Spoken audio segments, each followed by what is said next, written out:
Hey everyone, this is going to be my third video now. This is going to deal a lot with borderline personality disorder, and I'm going to give you guys a few skills that I learned in therapy that deals specifically with borderline personality disorder. So, these skills may seem to you like, you know, that's pretty obvious, but believe it or not, people don't use these skills like they should to help regulate their emotions. And I find them really, really helpful, and I've only been using them a few weeks now, but honestly, they've saved me from doing some bad stuff a few times. So, and also, these skills are not just for people with borderline personality or depression. They are for anybody that, has emotions, which is everybody. And they can help you no matter, who you are, what your age is. The therapists that teach us, they practice these skills. And they teach people these skills who have no mental disorders. So don't feel like, oh, I don't have borderline, so why am I watching this? It's honestly a great way to learn skills and emotion regulation. So first, let me kind of explain to you a little bit about what borderline personality is. So borderline personality disorder, also known as BPD, for the obvious reason, acronym, has kind of 5, some people say 7, criteria that you have to meet in order to be diagnosed with borderline personality disorder, which I am. A lot of people are. It's not very commonly known, but more people than you know. More people than you would ever think have borderline personality. So, the first one is emotion dysregulation. So, increased mood changes. Your mood, 1 hour you could be happy as can be. Next hour you can be, crying on the floor. And, sadness and anger can be triggered by the littlest things. And, under emotion dysregulation, some people with BPD have problems with anger. I personally don't have that much of an anger problem, but some people do. It's not uncommon for BPD. And it's kind of like, because our emotions are so much stronger and last so much longer, anger is just one of those emotions that get amplified that much more. And it can really be a problem, with friends, with family. It's kind of like an anger management, you might think. Think of it that way. The second criteria is interpersonal dysregulation. So like chaotic relationships, and that doesn't just mean like boyfriend, girlfriend, husband, wife. It can mean like mother, daughter, father, daughter, brother, sister. Friends. Maybe you have, a crazy relationship with your friends. Yeah, I don't know. I mean, for me, it's my mom. We don't get along. And when I say don't get along, I don't mean like a teenager. Like, oh, like, I don't get along with my parents. Well, every 13 to 19-year-old probably says that. But I mean, when I say chaotic, I mean chaotic. Like, there's definite problems that need, addressed therapy. Also, fears of abandonment, which is very strong in people with BPD. I have a lot of fear of abandonment.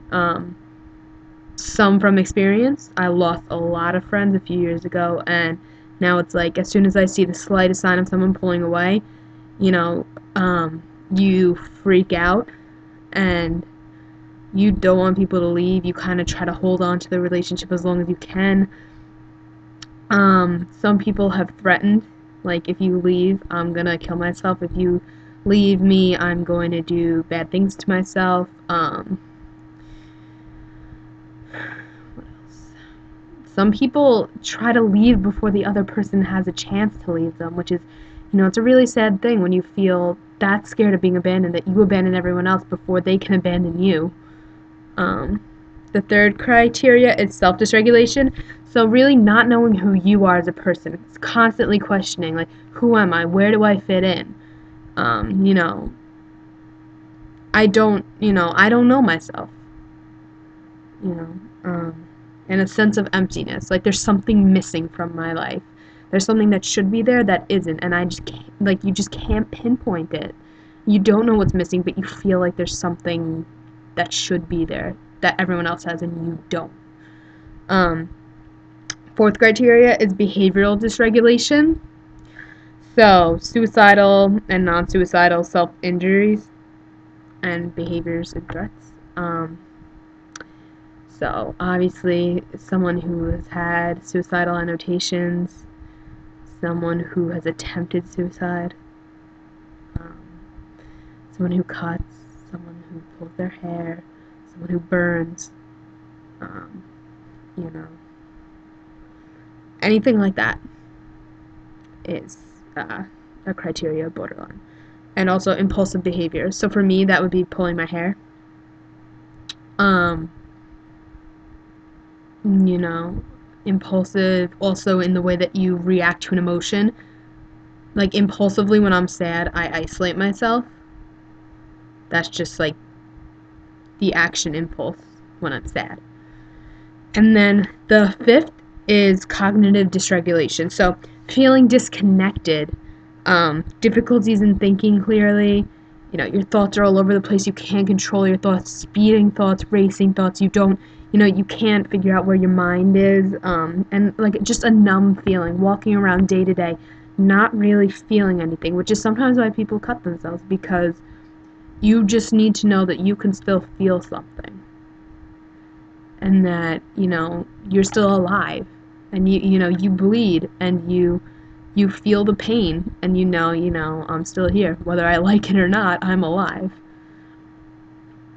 So those are really the targeted criteria of BPD.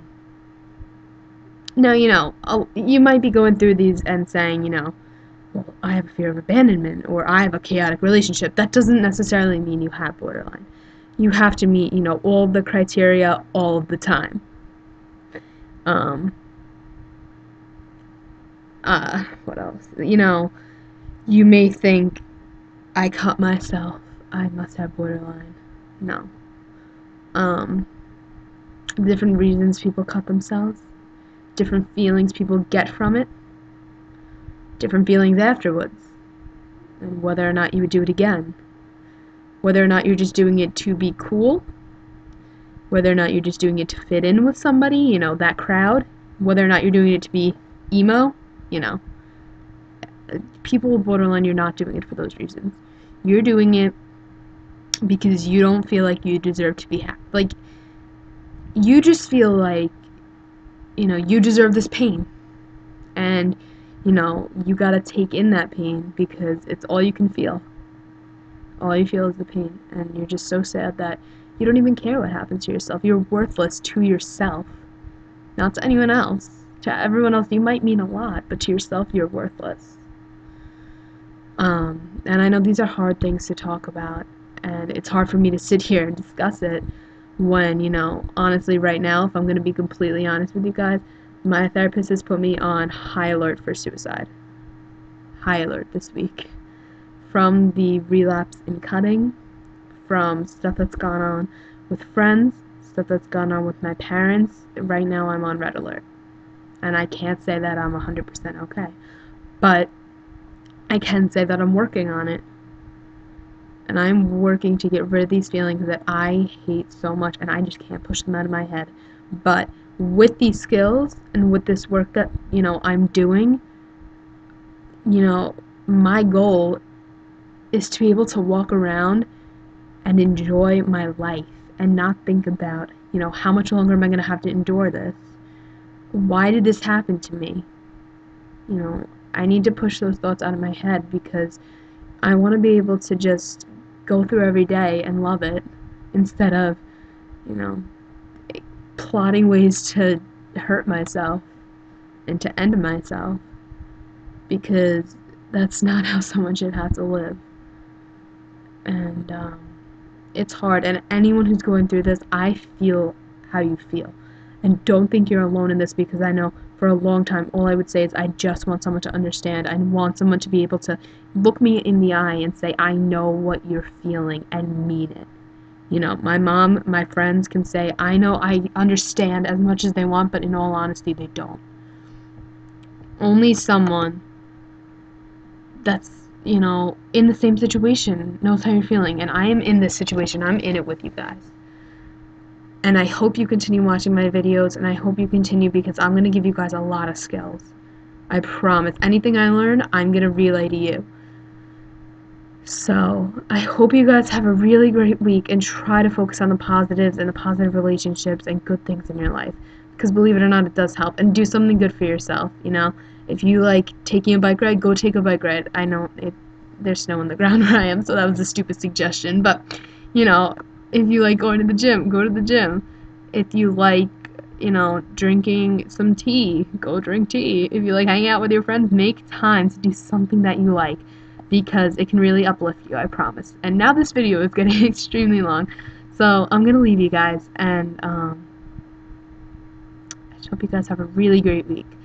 And hopefully I'll be able to make another video before Friday. Okay. Love you guys.